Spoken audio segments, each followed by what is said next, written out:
Hello student and welcome back to my YouTube channel. School teacher के इस education platform पे आप सभी लोगों का हार्दिक स्वागत एवं अभिनंदन।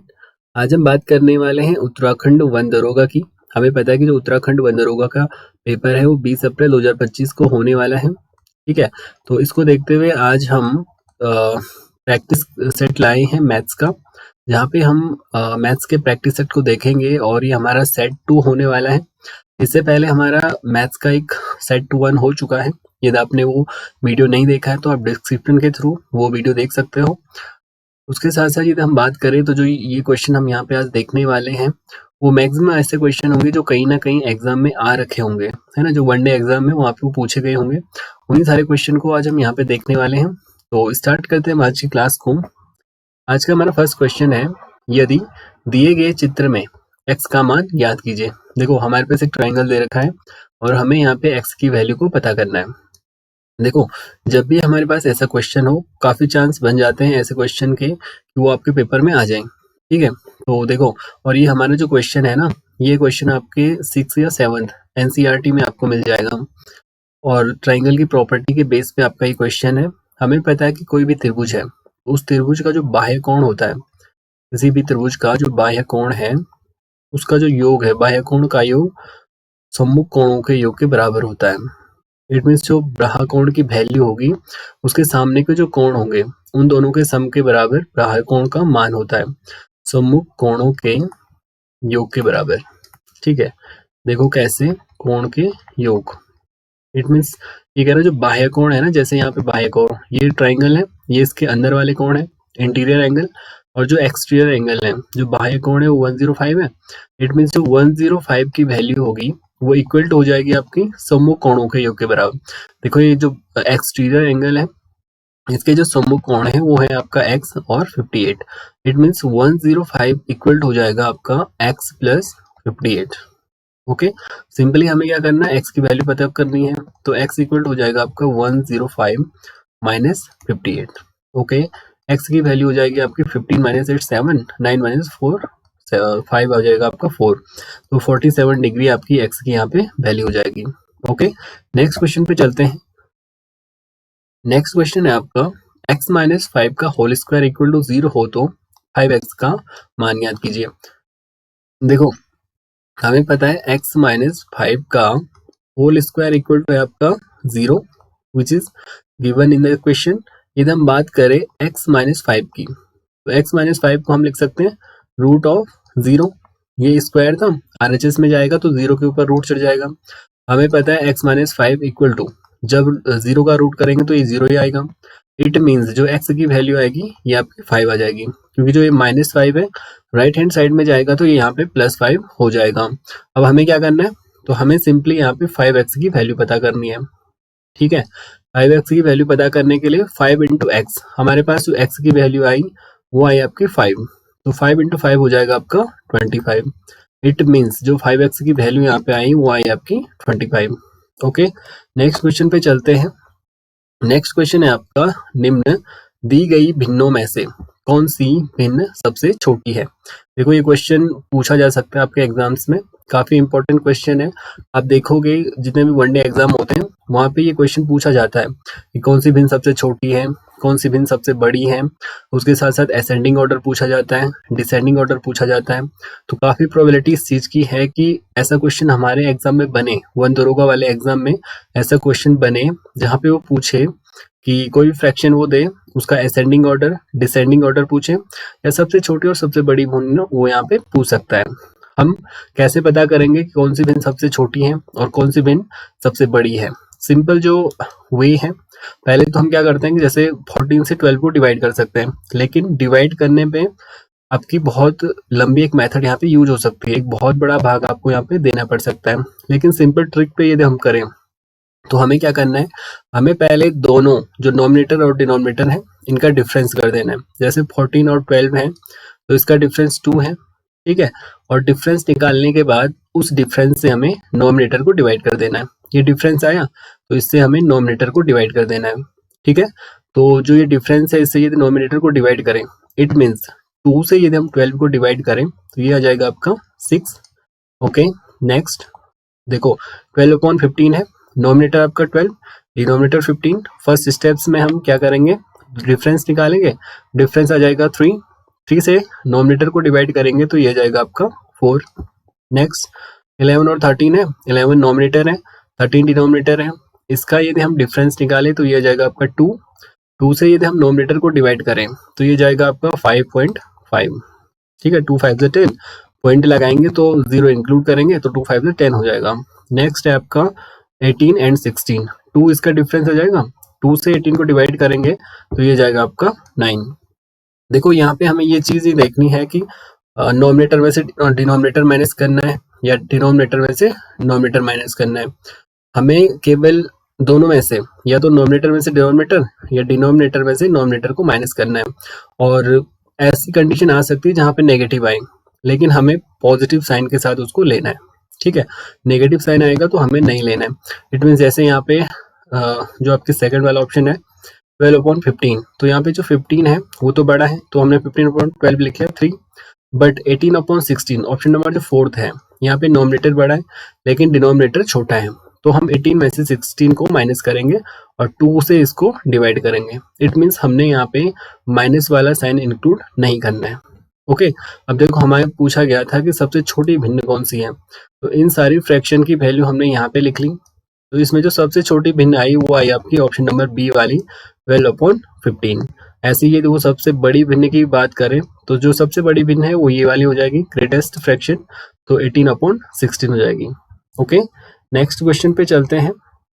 नेक्स्ट क्वेश्चन है आपका, दिए गए चित्र में चतुर्भुज का क्षेत्रफल ज्ञात कीजिए यदि विकर्ण BD 15 सेंटीमीटर हो। देखो एक क्वाड्रिलेटरल हमारे पास गिवन है और जो डायगोनल है इसकी लेंथ हमारे पास गिवन है 15 सेंटीमीटर, तथा जो AM है जो कि आपका परपेंडिकुलर है, जो कि परपेंडिकुलर है आपके डायगोनल BD पे। ठीक है, और जो CN है, ये जो CN है ये आपकी परपेंडिकुलर है BD पे। ठीक है, और इनकी लंबाई हमारे पास दे रखी है 12 सेंटीमीटर और 15 सेंटीमीटर। अब हमें क्या करना है कि हमें इस चतुर्भुज का क्षेत्रफल पता करना है। देखो ये जो क्वाड्रिलेटरल है और जो यहाँ पे इसका जो हिस्सा है वो आपका 90 बन रहा है। ठीक है, यहाँ पे मेंशन नहीं है लेकिन ये यहाँ पे 90 है। ठीक है, यहाँ पे यदि 90 बनाता है इट मीन्स ये वाला जो आपका ट्रायंगल है, यहाँ पे जो ट्रायंगल बन रहे हैं वो आपके समकोण त्रिभुज बन रहे हैं। तो हम यदि बात करें आपका जो क्वाड्रिलेटरल है, क्वाड्रिलेटरल ABCD के एरिया की, तो क्वाड्रिलेटरल ABCD का एरिया यदि हम फाइंड आउट करें तो इसके लिए हम ट्रायंगल ADB का एरिया निकाल सकते हैं और plus triangle DB and C। It means triangle ADB ये वाला हिस्सा और दूसरा ट्रायंगल हो जाएगा DBC ये वाला हिस्सा। ठीक है, ये दोनों हिस्सों का हमने एरिया निकालेंगे तो हमें पूरा जो क्वाड्रिलेटरल है ABCD इसका हमें एरिया मिल जाएगा। ट्रायंगल ADB, हमें पता है कि जो ट्रायंगल ADB है ये वाला ट्रायंगल जो है एक समकोण त्रिभुज है, तो समकोण त्रिभुज का जो क्षेत्रफल होता है वो होता है आपका 1/2 B into H base into height, plus again जो ट्रायंगल DBC है आपका इसका जो एरिया होगा वो जाएगा आपका 1/2 इंटू बेस इंटू हाइट, क्योंकि दोनों जो त्रिभुज है वो समकोण त्रिभुज बनाते हैं। तो समकोण त्रिभुज का जो क्षेत्रफल होता है वो होता है आपका 1/2 into base into height. Simply यहाँ पे वैल्यू पुट करेंगे और वैल्यू पुट करने के बाद कैलकुलेशन के बाद जो आंसर आएगा वही क्वाड्रिलेटरल का यहाँ पे एरिया हो जाएगा। देखो 1/2 बेस कितना है, तो बेस है आपका 15 इंटू हाइट, तो हाइट हो जाएगी 12 प्लस फर्दर यदि हम इसको कैलकुलेट करें तो ये जाएगा आपका 1/2 इंटू बेस हो जाएगा इसका 15 इंटू हाइट हो जाएगी 14। इसको कैंसिल आउट करेंगे तो 2 से 12 को कैंसिल आउट करेंगे तो ये जाएगा आपका 6 एंड अगेन फर्दर यदि इसको कैलकुलेट करें तो 2 से 14 को कैंसिल करेंगे तो ये जाएगा आपका 2 7 जो 14। जो यहाँ पे रिमेन बचा उसको हम मल्टीप्लाई कर देंगे, यहाँ पे बचा 1 इंटू 15 तो 15 हो जाएगा, 15 से 6 को मल्टीप्लाई करेंगे तो ये जाएगा आपका 90 प्लस 15 इंटू 7 ये हो जाएगा आपका 105। इसका सम करेंगे तो ये जाएगा आपका 5 + 0 5, 9 + 0 9 एंड 1, तो 195 जो सेंटीमीटर स्क्वायर है ये आपका क्वाड्रिलेटरल का यहाँ पे एरिया हो जाएगा। ओके, तो नेक्स्ट क्वेश्चन पे चलते हैं। नेक्स्ट क्वेश्चन कहता है किसी बेलन का आयतन 3200 घन सेंटीमीटर है। ठीक है, हमारे पास वॉल्यूम गिवन है बेलन का, सिलेंड्रिकल का जो वॉल्यूम है वो है आपका 3200 सेंटीमीटर क्यूब। ओके, तथा इसकी ऊंचाई जो हाइट हमारे पास गिवन है वो है 2 पाई। वो तो बेलन जो सिलेंडर है उसका व्यास हमें पता करना है, जो डायमीटर है। तो डायमीटर पता करने के लिए हम सबसे पहले इसकी रेडियस पता कर लेंगे, क्योंकि जो रेडियस है वो डायमीटर का हाफ होती है। इट मीन्स यदि हमें हमारे पास रेडियस की वैल्यू पता हो तो हम डायमीटर को यहाँ से पता कर सकते हैं। देखो वॉल्यूम हमारे पास 3200 सेंटीमीटर क्यूब है। हमें पता है कि जो बेलन होता है उसका जो वॉल्यूम होता है वो होता है पाई आर स्क्वायर एच, इक्वल हो जाएगा आपका 3200 सेंटीमीटर क्यूब। ठीक है, क्योंकि ये भी आपका वॉल्यूम है और ये वाला भी वॉल्यूम है, तो दोनों बराबर हो जाएंगे। फर्दर इसको कैलकुलेट करेंगे तो pi into r square into h हमारे पास गिवन है 2 पाई, इक्वल हो जाएगा आपका 3200। ओके, नेक्स्ट इसको कैलकुलेट करेंगे तो ये हो जाएगा आपका r square into 2 pi square equal to 3200। Okay, r square into, देखो 2 से यदि हम इसको कैंसिल करें तो ये हो जाएगा आपका 1600। ठीक है, 2 1 से 2 हो जाएगा, 1 यहाँ पे रिमाइंडर बचेगा तो 2 को इंक्लूड करेंगे इसके साथ, 2 6 से 12 होगा और 00 पीछे से आ जाएगा। इट मीन्स अगेन यदि हम बात करें r square into pi square equal हो जाएगा आपका 1600। Okay, r square equal to 1600 upon pi square, क्योंकि जो पाई है आपका वो डिनोमिनेटर में चला जाएगा। यदि हम बात करें आर की, जो सिंपल रेडियस है, रेडियस की यदि हम बात करें तो ये हो जाएगा आपका रूट राइट हैंड साइड में जब स्क्वायर जाएगा तो यहाँ पे ये रूट चढ़ जाएगा 1600 ओवर पाई स्क्वायर। ठीक है, पाई स्क्वायर। अब देखो इस स्क्वायर से आपका रूट कैंसिल हो गया। यदि हम बात करें नॉमिनेटर की तो हमें पता है जो 40 है तो 40 का स्क्वायर होता है 1600 अपॉन पाई। ठीक है, क्योंकि जो पाई है, पाई के ऊपर जो स्क्वायर था वो रूट से यहाँ पे कैंसिल आउट हो चुका है। तो हमारे पास जो रेडियस आई तो रेडियस की वैल्यू आई आपके पास 40 अपॉन पाई सेंटीमीटर।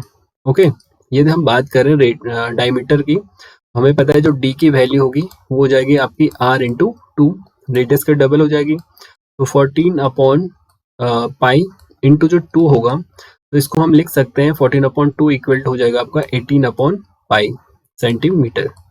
तो 18 अपॉन पाई जो है इसका राइट आंसर हो जाएगा। ओके, नेक्स्ट क्वेश्चन को देखते हैं।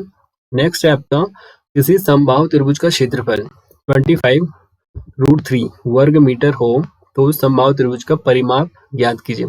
हमारे पास जो समबाहु त्रिभुज है उसका एरिया हमारे पास गिवन है, इक्वल टू है आपका 25√3 वर्ग सेंटीमीटर। ठीक है, अब हमें पता है कि जो समबाहु त्रिभुज होता है उसका जो क्षेत्रफल है, उसका जो एरिया होता है वो होता है आपका ए स्क्वायर √3 अपॉन 4। ओके, इक्वल हो जाएगा आपका 25√3। अब हमें वैल्यू पता करनी है पैरामीटर की, जो आपका समबाहु त्रिभुज है इसका परिमाप हमें पता करना है। ठीक है, तो परिमाप के लिए हमें सबसे पहले इसकी साइड को पता करना होगा, क्योंकि जो समबाहु त्रिभुज होता है उसकी तीनों भुजाएं बराबर होती हैं। तो इसका जो परिमाप हो जाएगा वो हो जाएगा 3 इंटू ए। परिमाप निकालने के लिए हमें सबसे पहले ए की भुजा पता होनी चाहिए, जो ए है यहाँ पे ये वाली भुजा हमें पता होनी चाहिए। तो देखो LHS में आपका ए स्क्वायर √3 अपॉन 4 है इक्वल टू 25√3। यदि हम इसके डिनोमिनेटर में 1 रखें तो देखो √3 से √3 कैंसिल हो जाएगा, आपका रिमाइंडर बच जाएगा A square upon 4 equal to 25 अपॉन 1। क्रॉस मल्टीप्लाई करेंगे तो ए स्क्वायर की वैल्यू हो जाएगी 25 इंटू 4 हो जाएगा आपका 100। ओके, ए की बात करें तो ये हो जाएगा आपका √100। इट मीन्स ये हो जाएगा आपका 10 सेंटीमीटर। ओके, यदि हम बात करें पैरामीटर की तो पैरामीटर होता है आपका 3 इंटू ए, बिकॉज जो आपका समबाहु त्रिभुज होता है उसकी तीनों भुजाएं बराबर होती हैं, तो 3 इंटू ए हो जाएगा। तो 3 इंटू ए होगा तो ए बराबर आपका है 10 सेंटीमीटर। तो जो पैरामीटर बना तो ये बना आपका 30 सेंटीमीटर। ओके, तो ये थे हमारे आज के क्वेश्चन। आई होप आपको वीडियो अच्छा लगा हो। Thank you, thanks for watching.